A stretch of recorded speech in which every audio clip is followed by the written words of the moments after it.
केसरिया से मन जोगी हुआ रे, दिल झूमे देखो मतवारा हुआ रे, केसरिया से मन जोगी हुआ। हर पल मनाओ केसरी त्योहार।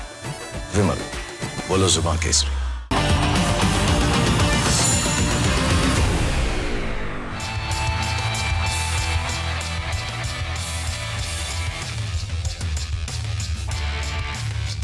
नमस्कार, स्वागत है आपका रिपब्लिक भारत पर। मैं हूं आपके साथ अनामिका सिंह काली। रात के 10 बज चुके हैं और ये वक्त है आपको वो खबरें दिखाने का और वो विश्लेषण दिखाने का जो दावा है आपने इससे पहले न देखा होगा न ही कहीं सुना होगा। बात करेंगे बिहार चुनाव की। क्या आपको पता है और क्या आपने देखा कि किस तरीके से आज लंबे दौर की बैठक के बाद तेजस्वी यादव को फाइनली मुख्यमंत्री का चेहरा घोषित कर दिया गया।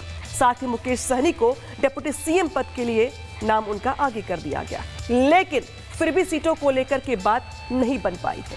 क्या आपको पता है कि किस तरीके से बिहार की सियासत में मुख्यमंत्रियों का बोलबाला रहा और कब कब किन किन चुनावों के बाद किन किन जातियों के मुख्यमंत्रियों ने बिहार की कमान संभाली? और क्या आपको पता है कि किस तरीके से बिहार में ताबड़तोड़ रैलियां होने वाली हैं बिहार में पीएम मोदी से लेकर के एनडीए के तमाम नेताओं की? सब कुछ दिखाएंगे आपको, बताएंगे आप। क्योंकि सबसे पहले बात करेंगे तेजस्वी यादव की। बिहार चुनाव में राहुल गांधी और तेजस्वी यादव ने मिलकर वोट अधिकार यात्रा निकाली थी, आपको भी याद होगा। इलेक्शन कमीशन के साथ बीजेपी पर जोरदार हमला किया था। साथ ही बिहार में बीजेपी को कमजोर करने की कोशिश करने में पूरी जान लगा दी थी। लेकिन जब बात सीट बंटवारे की आई तो तेजस्वी यादव ने कांग्रेस के आगे घुटने टेकने को मजबूर कर दिए और ये बता दिया कि बिहार में लालू परिवार समझौता करने के मूड में नहीं है। नतीजा इसका यह हुआ कि कांग्रेस ने बिहार में सरेंडर कर दिया और तेजस्वी यादव को प्रेस कॉन्फ्रेंस कर मुख्यमंत्री का चेहरा घोषित कर दिया गया। रिपोर्ट दिखाते हैं आपको।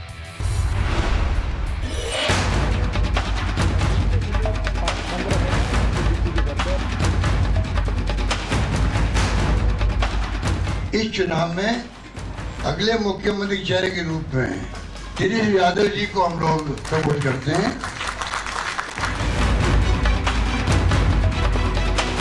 अन्य पिछड़ा वर्ग के साथी हैं मुकेश सहनी तय किया है वो उप मुख्यमंत्री होंगे। साथ में हम लोगों को ज्यादा इंतजार था कि महागठबंधन का सीएम का चेहरा कौन होगा। जितना बेताब आप लोग थे उतना हम नहीं थे।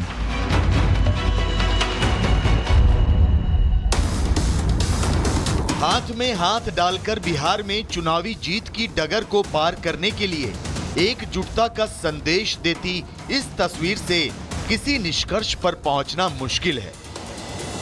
इस तस्वीर को यथार्थ मानकर महागठबंधन के घटक दलों के बीच समन्वय, सामंजस्य और स्वीकार्यता को लेकर राय बनाना मुश्किल है। हकीकत तो यह है कि हर बार तस्वीरें सच नहीं बोलती, चेहरे की मुस्कुराहट सच्चाई बयां नहीं करती। एक कहावत है, हाथी के दांत खाने के और दिखाने के और होते हैं, तो इस तस्वीर से भी ऐसा ही प्रतीत होता है। खबरों के मुताबिक कांग्रेस आलाकमान चुनाव से पहले तेजस्वी यादव को सीएम फेस के तौर पर प्रोजेक्ट नहीं करना चाहता था। कांग्रेस आलाकमान वीआईपी प्रमुख के खुद को डिप्टी सीएम के तौर पर पेश किए जाने से खफा था। लेकिन महागठबंधन की दुश्वारियां बढ़ी तो कांग्रेस को बैकफुट पर आना पड़ा। लोकसभा में 99 सीटों वाली कांग्रेस को 4 सीटों वाली आरजेडी के सामने हाथ जोड़कर सरेंडर करना पड़ा। बिना राहुल गांधी वाली तस्वीर के प्रेस कॉन्फ्रेंस में शिरकत करनी पड़ी। पोस्टर पर एक छोटे से हाथ वाले चुनाव चिन्ह से संतोष करना पड़ा। और तो और सिर्फ आरजेडी ही नहीं बल्कि बिना कोई सीट वाली वीआईपी की सारी शर्तें माननी पड़ी। कांग्रेस ने तेजस्वी यादव को महागठबंधन का सीएम चेहरा घोषित कर दिया। कांग्रेस ने वीआईपी प्रमुख मुकेश सहनी को डिप्टी सीएम बनाने पर सहमति दे दी। कांग्रेस ने मान लिया कि बिहार में राहुल की नहीं बल्कि तेजस्वी की ज्यादा स्वीकार्यता है। कांग्रेस ने स्वीकार कर लिया कि तेजस्वी यादव को बिहार की जनता पसंद करती है। और तमाम जो साथी बैठे हमारे इन सब की राय लेकर के हम लोगों ने तय किया है इस चुनाव में अगले मुख्यमंत्री चेहरे के रूप में तेजस्वी यादव जी को हम लोग सपोर्ट करते हैं, जो एक नौजवान है, लंबा फ्यूचर है इनके साथ में, और मेरा अनुभव से मैं कह सकता हूं जिसका लंबा फ्यूचर होता है पब्लिक उनको साथ देती है। कांग्रेस की इस मजबूरी को अशोक गहलोत और पवन खेड़ा के मायूस चेहरों से बखूबी समझा जा सकता है, लेकिन सवाल यह है कि आखिर 24 घंटे के अंदर ऐसा क्या हुआ कि 50 मिनट की प्रेस कॉन्फ्रेंस में कांग्रेस ने हथियार डाल दिए। 7 दलों के 14 नेताओं के बीच कांग्रेस के अशोक गहलोत अलग थलग से नजर आए। कांग्रेस के सरेंडर की इनसाइड स्टोरी, कांग्रेस को घुटनों पर लाई मजबूरी। तेजस्वी यादव को लेकर कांग्रेस बहुत हद तक स्पष्ट थी। कुछ दिनों पहले अदालती सुनवाई में शामिल होने गए लालू परिवार ने कांग्रेस आलाकमान को साफ कर दिया था कि अगर बिहार में महागठबंधन की सरकार बनी तो उनके परिवार के चश्मो चराग तेजस्वी यादव ही मुख्यमंत्री होंगे। कांग्रेस को सिर्फ इस बात से आपत्ति थी कि बतौर सीएम तेजस्वी के चेहरे का ऐलान चुनाव के बाद किया जाए, लेकिन दिल्ली से पटना पहुंचे कांग्रेस के जादूगर अशोक गहलोत को तख्त पर बैठे लालू यादव ने तस्दीक कर दी कि होगा वही जो उन्होंने कहा है। कांग्रेस तैयार हो गई। इस बात को लेकर के कोई कभी भी हम लोगों का कंफ्यूजन नहीं रहा है, हम लोग तो इस मामले में स्पष्ट है। लेकिन सवाल ये उठता है कि अमित शाह जी ने जो कहा है एनडीए की तरफ से कौन होगा चेहरा। अभी तक कोई जॉइंट प्रेस कॉन्फ्रेंस करके जो है ना तो विजन बताया गया, ना एजेंडा बताया गया है, ना ही सीएम की घोषणा की गई है। तेजस्वी ने भी साफ कर दिया कि उनके नाम पर कोई इफ एंड बट नहीं था, लेकिन बात अटक गई वीआईपी के मुकेश सहनी को लेकर, जो खुद को लगातार बिहार का भावी डिप्टी सीएम प्रोजेक्ट कर रहे थे। इस बार चुनाव नहीं लड़ना है और हमारा उद्देश्य है कि बिहार में हमारी सरकार बने और 243 सीट पर जाके प्रचार करें। सरकार बना के यहाँ डिप्टी सीएम बनना है, राज्यसभा नहीं जाना है, यहाँ डिप्टी सीएम बनना है। सहनी का स्वयंभू अवतार कांग्रेस को नागवार गुजर रहा था, लेकिन महागठबंधन की प्रेस कॉन्फ्रेंस से ऐन पहले वीआईपी के मुकेश सहनी ने ऐसी चाल चली कि कांग्रेस चारों खाने चित हो गई। सूत्रों से मिली जानकारी और रिपोर्ट्स के मुताबिक महागठबंधन ने प्रेस कॉन्फ्रेंस के लिए सुबह 11 बजे का समय तय किया था। लोग बैठे हुए थे और प्रेस कॉन्फ्रेंस शुरू होने का इंतजार कर रहे थे। इसी बीच मुकेश सहनी ने प्रेस कॉन्फ्रेंस में जाने से पहले अपनी शर्त रख दी। उन्होंने महागठबंधन के नेताओं से 2 टूक कह दिया कि मुझे उप मुख्यमंत्री बनाओ। चुनाव के लिए चल रही गहमा गहमी के बीच इंडी सहनी के साथ छोड़ने को सहन नहीं कर सकती थी, लिहाजा अपने पाले में बनाए रखने के लिए कांग्रेस ने उन्हें डिप्टी सीएम बनाने की बात पर रजामंदी दे दी। एक नहीं 5 डिप्टी सीएम बना दो, उससे क्या होगा? मेरे भाई, ये कोई नई घोषणा थोड़ी ना है। पहले से मालूम है कि लालू जी का जंगल राज अगर लौटेगा तो उनका लड़का तेजस्वी यादव मुख्यमंत्री बनेगा। इसमें नई बात क्या है? आज तो अब थोड़े दिन में तेजस्वी यादव ये कहने वाले हैं कि बिहार को हम सोना का लंका बना देंगे। बॉलीवुड के सेट डिजाइनर से बिहार की सियासत के किंग बनने की हसरत लिए मुकेश सहनी को डिप्टी सीएम बनाए जाने को लेकर सहमति तो बन गई, लेकिन इस फैसले से बिहार में कांग्रेस की कमजोर होती पकड़ और समाज के निचले तबके तक उसकी खत्म होती पहुंच भी उजागर हो गई। सहनी को डिप्टी सीएम के तौर पर प्रोजेक्ट करने का दर्द सहन करना पड़ा, सिर्फ इसलिए क्योंकि निषाद समुदाय की एक उपजाति मल्लाह पूरे बिहार में फैली हुई है, लेकिन कुछ निर्वाचन क्षेत्रों जैसे मिथिलांचल और सीमांचल में इसका काफी ज्यादा प्रभाव है। अगर सहनी महागठबंधन से हट जाते तो इस जाति के वोटरों का नुकसान उठाना पड़ता। यही वजह है कि जोखिम मोल लेने से बेहतर कांग्रेस ने सहनी के नाम पर मुहर लगाना उचित समझा। तो उस समाज को संदेश दे करके उस वोट बैंक में सिंधमारी करनी है, जो वोट बैंक माना जाता है कि वो नीतीश कुमार के साथ खड़ी है। स्वाभाविक है कि जब मुकेश सहनी को डिप्टी सीएम के रूप में घोषणा की गई तो जो ईबीसी, जो सोशियो इकोनॉमिक सर्वे में 36-37% का आंकड़ा निकल के आया है, उस ईबीसी वर्ग को थोड़ा सा ओरिएंटेशन होगा इंडिया गठबंधन की तरफ। बिहार की राजनीति को जानने समझने वाला एक धड़ा महागठबंधन के आज के ऐलानों को अशोक गहलोत की जीत बता रहा है, तो खुद कांग्रेस और आरजेडी इसे बड़ी कामयाबी बता रहे हैं। वो इस बहाने एनडीए पर निशाना भी साध रहे हैं। हो जाएंगे, सब शुरू हो जाएंगे। बाद आप क्लैरिटी हो गई है और कल से कहा है तेजस्वी जी ने कि कैंपेन हमारे इस तरफ हम शुरू कर देंगे, तो सब लोग नेता आएंगे, चाहे वो राहुल जी हो या प्रियंका जी हो और कोई हमारे नेता जितने भी हैं, सब आएंगे, हम सब यहाँ पर आएंगे। देखिए, सही समय में सही निर्णय हुआ है, जिसका अनाउंसमेंट आज हुआ, जिसमें मुख्यमंत्री के चेहरा, उप मुख्यमंत्री के चेहरा दोनों घोषित हो चुके हैं। अब सवाल भारतीय जनता पार्टी और एनडीए से है कि उनका चेहरा कौन है।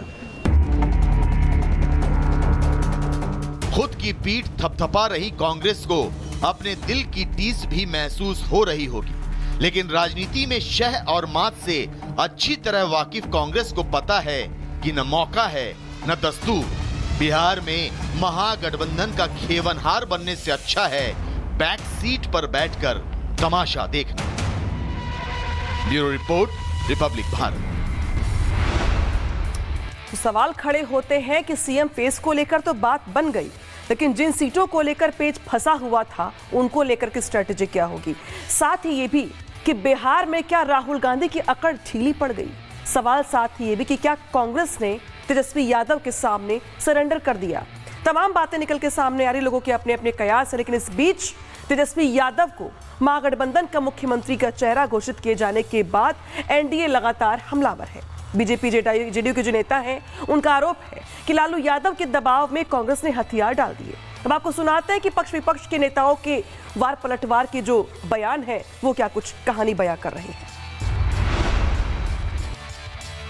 इतनी मिन्नतें करके, कहीं पे डर दिखा के, कहीं पे दबाव बनाकर, अगर आपको सीएम का चेहरा स्वीकार किया तो क्या स्वीकार किया।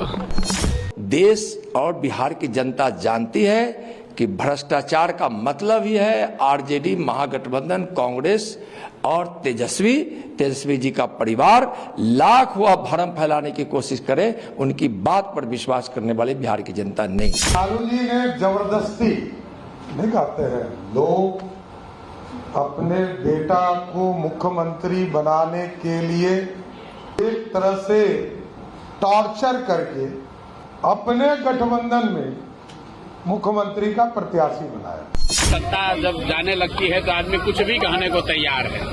एक नहीं 5 डिप्टी सीएम बना दो, उससे क्या होगा। मेरे भाई, ये कोई नई घोषणा थोड़ी ना है, पहले से मालूम है कि लालू जी का जंगल राज अगर लौटेगा तो उनका लड़का तेजस्वी यादव मुख्यमंत्री बनेगा। इसमें नई बात क्या है। तो योगी जैसा, मतलब योगी जी ने ये साफ कर दिया कि यहाँ भी भारतीय जनता पार्टी का योगी जैसा कोई मुख्यमंत्री का चेहरा बनने जा रहा है। मतलब कि चाचा जी, हमारे चाचा जी का पत्ता तो साफ इन लोगों ने कर दिया है। तो सिर्फ अभी उनको वोट चाहिए जेडीयू का, इसीलिए वो साथ में है। कांग्रेस देश के सबसे चुनौतीपूर्ण पार्टी रहा है। तेजस्वी यादव जी है, बिहार के फेस होंगे और डिप्टी सीएम की घोषणा हुई है। डिप्टी सीएम में जो चुनाव के बाद विभिन्न वर्गों से और भी डिप्टी सीएम लिए जाएंगे।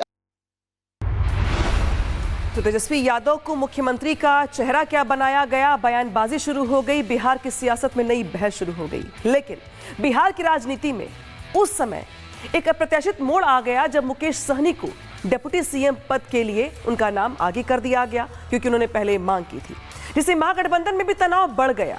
कई दौर का मंथन चला। हालांकि कांग्रेस आलाकमान ने हस्तक्षेप किया। हस्तक्षेप के बाद डिप्टी सीएम का चेहरा घोषित करने के बाद सहमति बन गई, क्योंकि मल्लाह समुदाय का जो वोट है वो बिहार में काफी महत्वपूर्ण माना जाता है। लेकिन इस घटनाक्रम ने सहनी को बिहार की राजनीति में एक महत्वपूर्ण खिलाड़ी बना दिया। लेकिन क्या आप जानते हैं कि बिहार की सियासत के शक्तिशाली नेता बन के उभरे मुकेश सहनी किंग मेकर नहीं बल्कि खुद किंग बनना चाहते हैं। कैसे, दिखाते हैं आपको।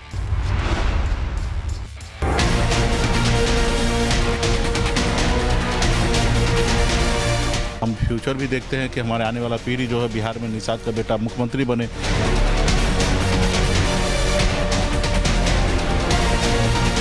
राज्य में काम करेंगे, राज्य के लोगों को तरक्की होगा, तो आने वाले समय में 15 शायद हो सकता है 75 हो जाए।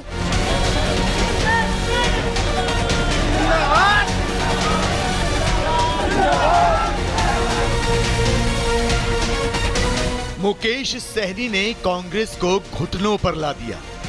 कांग्रेस आलाकमान को मजबूरी में ही सही, लेकिन मुकेश सहनी को महागठबंधन का डिप्टी सीएम चेहरा घोषित करना पड़ा।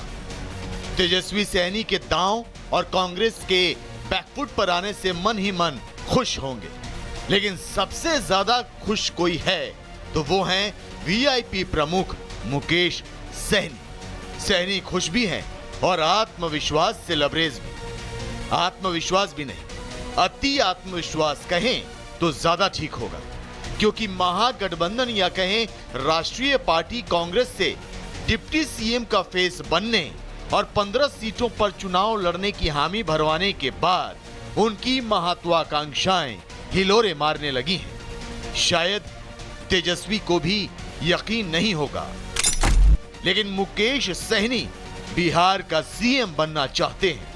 वो बिहार के तीसरे सबसे शक्तिशाली राजनेता बनना चाहते हैं। मुकेश सहनी भविष्य में 75 से ज्यादा सीटों पर चुनाव लड़ना चाहते हैं।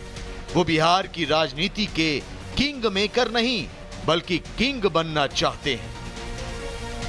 और ये हम नहीं कह रहे, बल्कि खुद मुकेश सहनी का कहना है। रिपब्लिक भारत से एक्सक्लूसिव बातचीत में सहनी ने अपने इरादे और सपने दोनों जाहिर कर दिए। और ये बात सही था कि हम भी सपना देख रहे थे कि एक निषाद का बेटा राज्य में डिप्टी चीफ मिनिस्टर बने। हम फ्यूचर भी देखते हैं कि हमारे आने वाला पीढ़ी जो है बिहार में निषाद का बेटा मुख्यमंत्री बने। तो ये सब सपना देख रहे हैं और इसी को सपना को साकार करने के लिए जा रहे हैं। कल तक हमारे लोगों का वोट का वैल्यू लगता था 500 रुपया, 1000 रुपया और दारू का बोतल दिया जाता था, वोट लिया जाता था। अब वो समय बदल चुका है। अब मेरे पास 243 लड़ने का ऑप्शन था, लेकिन हमने 60 का टारगेट सेट किया कि 60 लड़ेंगे। अब हमारा सीधा 1/4 पे और हमारा इच्छा है कि ज़्यादा से ज़्यादा लड़े, ज़्यादा से ज़्यादा कार्यकर्ता एडजस्टमेंट हो। हमारे 11 से 15 मिले तो हम तो आगे ही बढ़ रहे हैं और इच्छा रखते थे ज़्यादा लड़े, लेकिन ज़्यादा नहीं हो पाया। तो खैर और मजबूती से मेहनत करेंगे, संभव कर पाएंगे। अभी हमें राज्य में डिप्टी सीएम बनेंगे, राज्य में काम करेंगे, राज्य के लोगों को तरक्की होगा, तो आने वाले समय में 15 शायद हो सकता है 75 हो जाए। अगर किसी को मुकेश सहनी के इस बयान पर सबसे ज्यादा गौर करना चाहिए तो आरजेडी या कहें तेजस्वी यादव को। कभी हेलीकॉप्टर में साथ बैठकर मछली तो कभी संतरा खाने वाले मुकेश सहनी अपने पार्टनर तेजस्वी से भी आगे निकलना चाहते हैं। वैसे इसमें कोई बुराई भी नहीं है। सियासी महत्वाकांक्षा तो सबकी होती है, मुकेश सहनी की भी है, इसमें कुछ गलत नहीं। लेकिन चुनाव से पहले इस तरह के बयान देना सवाल खड़े करता है। सवाल ये, क्या तेजस्वी को सहनी चुनौती देना चाहते हैं? क्या सहनी खुद को तेजस्वी से बड़ा नेता समझते हैं? क्या सहनी मल्लाह वोटों की बदौलत कांग्रेस की जगह लेना चाहते हैं? क्या कांग्रेस को पीछे धकेलने के बाद वो आरजेडी को ब्लैकमेल करना चाहते हैं? कि गठबंधन के अंदर कोई कंफ्यूजन नहीं है कि लोगों का बहुमत अगर हमको विधायकों के माध्यम से मिलता है गठबंधन को, तो सीएम ये रहेंगे, डिप्टी सीएम ये रहेंगे। कांग्रेस और आरजेडी भले ही महागठबंधन और मुकेश सहनी को लेकर मुतमईन हो, लेकिन बीजेपी का दामन छोड़कर महागठबंधन की गोद में बैठे मुकेश सहनी का एकमात्र लक्ष्य अपनी पार्टी को ताकतवर बनाना है, और वो अपनी ताकत का इजहार अभी से करने भी लगे हैं। दरभंगा जिले की गौड़ा बौराम सीट इसका उदाहरण है। दरभंगा जिले की गौड़ा बौराम सीट पर आरजेडी ने अफजल अली खान को मैदान में उतारा, तो वीआईपी की ओर से मुकेश सहनी के भाई संतोष सहनी उम्मीदवार बना दिए गए। जिसके बाद आरजेडी ने कहा कि वो अफजल अली खान को अपना प्रत्याशी नहीं मानती, लेकिन चुनाव के दौरान ईवीएम पर अफजल अली के नाम के सामने आरजेडी का निशान होगा, जबकि अफजल अली के खिलाफ खुद तेजस्वी यादव चुनाव प्रचार करेंगे। और मैं इस वक्त मौजूद हूं दरभंगा के गौड़ा बराम विधानसभा क्षेत्र के अंतर्गत आता है, जहां पर महागठबंधन में आपसी लड़ाई भी है। क्या चाचा, यहाँ पर एक गौड़ा बराम सीट में आता है ना? जी जी। क्या नाम हुआ आपका? भिखो चौपाल। भिखो चौपाल जी। वैसी चलाने गए थे? हाँ। यहाँ क्या कौन लड़ रहा है चुनाव? यहाँ पर तो जो है लालटेन और जो है से बीजेपी को वीआईपी भी है, मुकेश सहनी। हाँ हाँ हाँ हाँ, वो भी लड़ रहा है। हाँ हाँ तो सहनी, हाँ, ये तो आपसे में अब लड़ रहा है। हाँ हाँ, लालटेन से दो पार्टी है। दो पार्टी हुई। हाँ, एक ठो अफजल और एक ठो वही मुकेश को भाई। तो किसको वोट दीजिएगा? हम लोग तो बीजेपी को वोट देंगे। बीजेपी? हाँ। ये लोग आपस में लड़ रहे हैं तब? हाँ हाँ हाँ। राजनीति में न दोस्ती स्थायी है और न ही दुश्मनी। बीजेपी से अपने हाथ जलवा चुके मुकेश सहनी इस बात को बखूबी समझते हैं, तो शायद यही वजह है कि वो अर्जुन की तरह निशाना साधे हुए हैं। उनका लक्ष्य है वीआईपी को मजबूत करना, ज्यादा से ज्यादा सीटें जीतना और उस पड़ाव पर पहुंचना जहां से वो बिहार की राजनीति की दिशा और दशा तय करने के किरदार में आ सके। हालांकि इस लक्ष्य को हासिल कर पाना मुश्किल है, लेकिन संभावनाओं की तलाश में समीकरणों को भुनाना उतना मुश्किल नहीं। Bureau report, Republic Bharat. तो मल्लाह का बेटा लेकिन नजरें मुख्यमंत्री की कुर्सी पर। हालांकि डिप्टी सीएम के लिए नाम आगे किया गया है, लेकिन नजरें हैं मुख्यमंत्री की कुर्सी पर। आगे बढ़ते हैं, बात करते हैं महागठबंधन की। महागठबंधन में पड़ी गांठ को आज खोलने की कोशिशें हुई, लेकिन इसके बावजूद इंडी में अभी भी 8 सीटों पर फ्रेंडली फाइट है। सवाल यह है कि महागठबंधन के घटक दल सभी 243 सीटों पर अपना वोट सहयोगियों को ट्रांसफर करवा पाएंगे या फिर नहीं, या फिर जिन उम्मीदवारों को नाम वापस लेना पड़ा क्या वो ताकत के साथ दूसरे दल के लिए प्रचार करेंगे या फिर नाराजगी दलों पर भारी पड़ेगी। दिखाते हैं।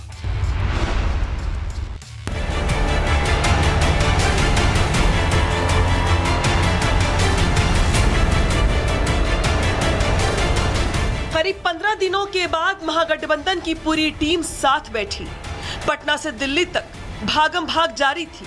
नेता सब कुछ ठीक होने का दावा कर रहे थे, लेकिन नामांकन की आखिरी तारीख पर कोई सॉल्यूशन नहीं निकला। लेकिन पहले चरण से ठीक 13 दिन पहले महागठबंधन में सब कुछ ऑल इज वेल हो गया। पटना के एक होटल में तेजस्वी यादव का पोस्टर लगाया गया। हालांकि इस पोस्टर से बाकी सब नेता गायब थे। आरजेडी, कांग्रेस, वीआईपी, लेफ्ट ने मिलकर सीएम और डिप्टी सीएम के फेस का ऐलान तक कर दिया। सबकी राय लेकर के हम लोगों ने तय किया है इस चुनाव में अगले मुख्यमंत्री चेहरे के रूप में तेजस्वी यादव जी को हम लोग सपोर्ट करते हैं। सबकी राय बनी है कि जो हमारे अन्य पिछड़ा वर्ग के साथी हैं मुकेश सहनी जी अपनी कौम के मशे के रूप में उभर के आए हैं, ऐसे नौजवान को हमने तय किया है वो उप मुख्यमंत्री होंगे साथ में। अब सीएम डिप्टी सीएम का फेस तो तय हो गया, लेकिन इसकी टाइमिंग को लेकर सवाल खड़े हो रहे हैं, क्योंकि आखिरी दिन तक महागठबंधन के सभी सीटों पर अड़े रहे। बात नहीं बन पाई तो बिना सीट शेयरिंग के ही सिंबल बांटना शुरू कर दिया। प्रत्याशियों ने नामांकन भी दाखिल करना शुरू कर दिया। शुरुआत में 12 ऐसी सीटें थी जहां महागठबंधन के 2-2 उम्मीदवारों ने नामांकन दाखिल कर दिया था। कांग्रेस ने उन 6 सीटों पर भी उम्मीदवार उतार दिए थे, जहां आरजेडी के उम्मीदवार पहले से ही मैदान में थे। हालांकि बाद में एक उम्मीदवार ने नामांकन वापस लेने के बाद स्थिति थोड़ी बदली है। आरजेडी की ही तरह कांग्रेस और सीपीआई एमएल के उम्मीदवार 4 आमने सामने थे, लेकिन प्रेस कॉन्फ्रेंस के बाद महागठबंधन में पड़ी गांठ को खोलने की पूरी कोशिश की गई। इंडी में अब 8 सीटों पर फ्रेंडली फाइट है। महागठबंधन में 3 सीटों पर नाम वापस ले लिया गया है। बाबू बरही से वीआईपी का नामांकन वापस हुआ। प्राणपुर से कांग्रेस का नामांकन वापस हो गया। वारसलीगंज से भी कांग्रेस प्रत्याशी ने नाम वापस ले लिया। ठीक तो हो गया ना। नहीं तो किसने ठीक कराया? अब डॉक्टर आज अभी इलाज का जरूरी गिरेगा तो हमारे साथ संपर्क में आइएगा तो हम अच्छे से इलाज करा देंगे। अब वो डॉक्टर का नाम रहने दीजिए। मैं तो इलाज करा लूंगा, मेरा नॉर्मल होता, मेरा राजनीतिक इलाज थोड़ी होता है। नहीं तो हमारे जो जहाँ इलाज होना था वो इलाज हो गया और सब फिट हो चुका है, सब तंदुरुस्त है और आने वाला समय में हम सरकार बनाने। महागठबंधन के नेता दावा ठोक रहे हैं कि उनके बीच सब कुछ ठीक है, विवाद सुलझा लिया गया है, कुछ सीटों पर फ्रेंडली फाइट है, इसका ग्राउंड पर असर नहीं होगा। लेकिन सवाल खड़े होते हैं कि इतने दिनों की रसाकसी के बाद ग्राउंड पर मौजूद वर्कर्स और समर्थकों के बीच क्या मैसेज गया। सवाल ये भी है कि क्या महागठबंधन की पार्टियां सभी 243 सीटों पर अपना वोट सहयोगियों को ट्रांसफर करवा पाएंगी। और साथ ही सवाल ये भी है कि क्या कांग्रेस इस प्रेस कॉन्फ्रेंस के बाद जिन उम्मीदवारों के नाम वापस लेने पड़े, क्या वो पूरी ताकत के साथ दूसरे दल के लिए प्रचार प्रसार करेंगे। अगर ऐसा होता है तो महागठबंधन अपने नुकसान को कम कर सकती है। लेकिन इतने दिनों तक चली खींचतान के बाद अगर ग्राउंड पर दलों के दिल नहीं मिले तो इसका खामियाजा 14 नवंबर को पूरे महागठबंधन को भुगतना पड़ेगा। और यहाँ रुक रहे हैं ब्रेक के लिए। ब्रेक के बाद दिखाएंगे आपको वीआईपी के मुखिया मुकेश सहनी का वो खास इंटरव्यू जिसमें उन्होंने रिपब्लिक भारत से खास बातचीत में कई बड़े दावे किए हैं और ये भी कहा है कि कुछ सीटों पर फ्रेंडली फाइट महागठबंधन की स्ट्रैटेजी है। और क्या कुछ कहा गया उनकी ओर से सुनवाएंगे आपको, दिखाएंगे आपको ब्रेक के बाद। देखते रहिए रिपब्लिक भारत।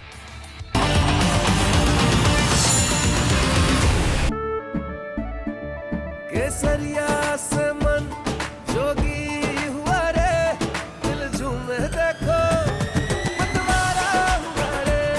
केसरिया से मन जोगी हुआ। हर पल मनाओ केसरी त्योहार। विमल, बोलो जुबान केसरी।